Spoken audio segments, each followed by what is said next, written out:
I looked around the room at the last house meeting, and that room was very different. And it brought a smile to my face. And I said, at some point, I want to say something about this at the meeting. Today, for the first time in almost 30 years, I've looked around this room, and it is different. This room, this morning, is diverse. And we should all be thankful. We should all be proud that we got here. And let's keep it here. Thank you. I echo Peter's comments about seeing diversity embedded in our corporate governance, making sure we're reaching out to leaders. That's been the biggest change that I've seen, and that's what Peter was observing, that those early efforts to make sure that we're being inclusive, that we're reaching out to folks and saying, hey, we want you to be a part of how the organization runs. I know we have tried for many years to diversify the house. That room was the most diverse room I've ever seen for a house meeting in the years I've been going. Diversity is reality. That equity and inclusion are choices that require intentionality. And I think the bar is stronger when not only do we have what we see as traditional areas of diversity, but that we also appreciate that we have to be inclusive of all voices around the state.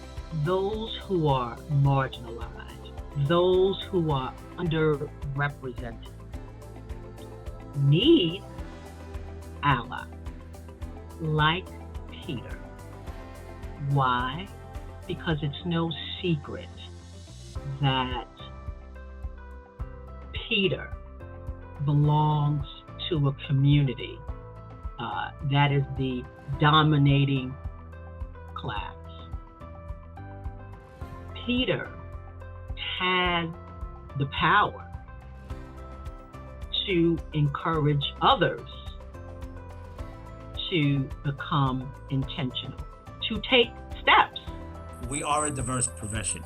We are a diverse association that whether you in your own practice consider yourself to be part of that, you are. And no matter what you are one little piece, and you got to make sure that whatever you do is to encourage younger people. If you're in a larger firm, encourage younger people to get involved, and encourage all types of people to get involved. Invite them to participate on panels, invite them to volunteer. You know, what is their viewpoint? You know, hear from them.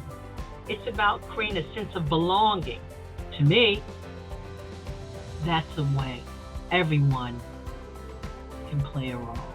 By seeing that diversity of thought, of gender, of ethnicity, sexual orientation, disability, all of those different factors or facets of diversity, it means that people will feel at home, or at least we hope to make people feel at home. Our membership, the lawyers that are in this state, see that anyone could serve in the state bar, anyone can be a leader in the state bar, and by being in the state bar, you have influence in how things are done in this state, and that's important that every single person who practices law feels they can do that. But it requires everyone to keep the fight going in order to make sure that this continues and to make sure we get even better than we are now.